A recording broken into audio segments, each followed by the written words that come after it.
La parole du Seigneur demeure pour toujours. C'est la bonne nouvelle qui vous a été annoncée. Alléluia. Alléluia. Alléluia.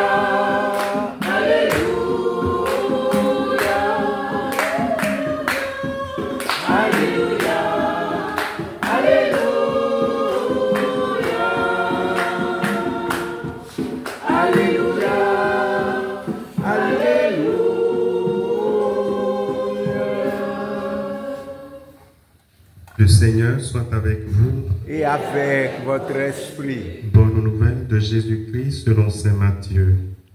Gloire à toi, Seigneur. Veuillez vous asseoir. En ce temps-là, Jésus se rendit dans son lieu d'origine et il enseignait les gens dans leur synagogue, de telle manière qu'ils étaient frappés d'étonnement et disaient: d'où lui viennent cette sagesse et ces miracles? N'est-il pas le fils du charpentier? Sa mère ne s'appelle-t-elle pas Marie? Et ses frères Jacques, Joseph, Simon et Jude? Et ses sœurs ne sont-elles pas toutes chez nous? Alors, d'où lui vient tout cela? Et ils étaient profondément choqués à son sujet. Jésus leur dit: un prophète n'est méprisé que dans son pays et dans sa propre maison. Et il ne fit pas beaucoup de miracles à cet endroit-là à cause de leur manque de foi.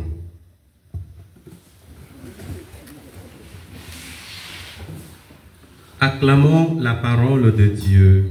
Louange à toi, Seigneur Jésus.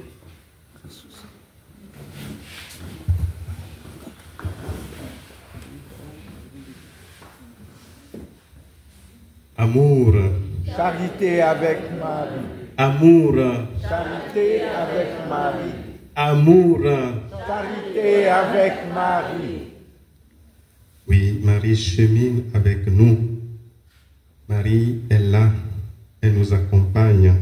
Et surtout particulièrement en ce mois d'août où nous allons nous préparer à célébrer son entrée glorieuse dans le ciel. Et aujourd'hui, frères et sœurs, dans l'évangile que nous venons d'écouter, nous voyons que Dieu nous rejoint souvent dans notre quotidien à travers nos frères et sœurs. Il nous rejoint à travers nos proches, nos voisins, nos collègues de travail, notre entourage. Il vient à nous dans l'ordinaire de la vie et parle à travers nos frères et sœurs. Oui, frères et sœurs, vous voyez, Jésus, il est allé chez lui. Et les gens, voilà, étaient étonnés de le voir d'avoir une telle sagesse, de faire des miracles. Eux qui pensaient que, voilà, ils le connaissent bien. Voilà que le Seigneur Jésus les surprend.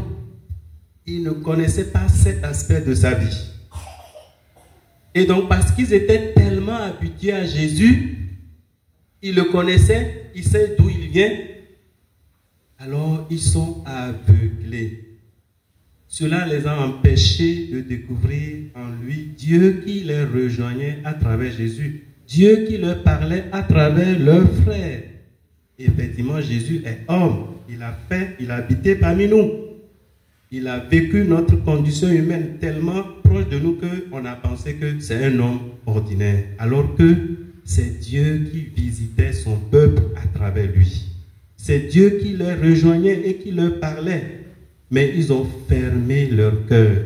Leur cœur était aveuglé. Nous aussi, frères et sœurs, le Seigneur nous le rappelle. Je peux venir te parler. Le Seigneur te dit qu'il peut te parler à travers ton frère, ta sœur.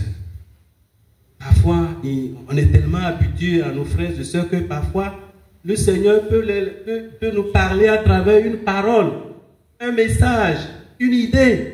Il peut nous orienter à travers une personne. Mais parce que parfois on est tellement, on dit, mais toi tu es qui? Toi, je sais qui tu es. Qu'est-ce que tu peux m'apprendre? Ça peut nous aveugler. Le Seigneur peut passer par n'importe qui, quelle que soit la médiocrité de sa vie. Il y a des jours où votre enfant peut vous surprendre. Un enfant peut nous surprendre à travers une parole, un message. Et quand vous y réfléchissez, vous dites, mais comment il a pu avoir ça? C'est ça. Certainement, le Seigneur l'a rejoint, l'a inspiré.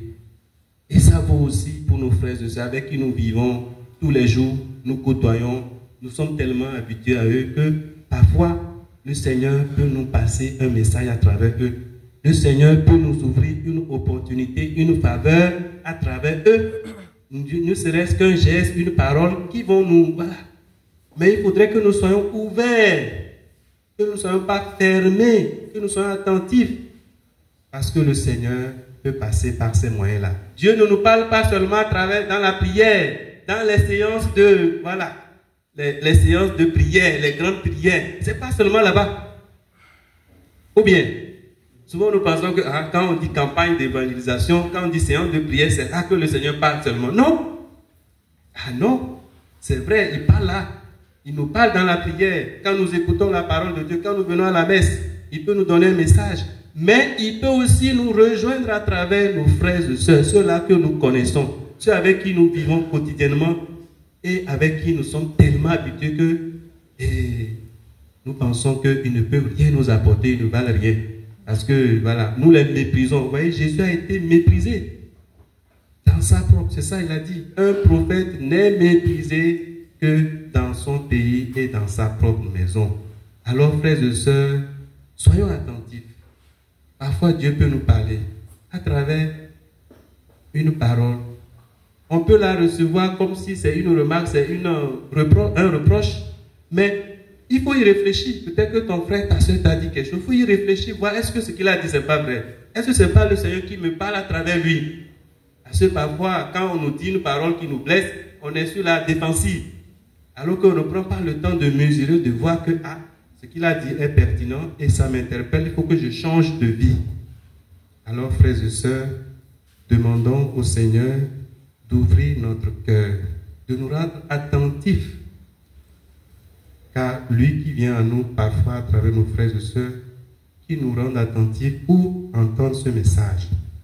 La deuxième leçon que je voudrais, sur laquelle je voudrais insister, c'est la foi. Vous voyez, l'évangile finit en disant que Jésus ne fit pas beaucoup de miracles à cet endroit parce que ils étaient incrédules. Il n'y avait pas de foi. Oui, frères et sœurs, la foi obtient tout. Quand le Seigneur se rend compte qu'il n'y a pas la foi dans un endroit, il s'éloigne. Il s'éloigne. Vous voyez, il est parti. Parce qu'ils n'ont pas la foi. Alors, frères et sœurs, la condition première et sine qua non pour avoir accès à la grâce de Dieu, c'est la foi. C'est la foi. Il faut demander cette grâce au Seigneur. Soyons des hommes et des femmes de foi. Ayons confiance dans le Seigneur.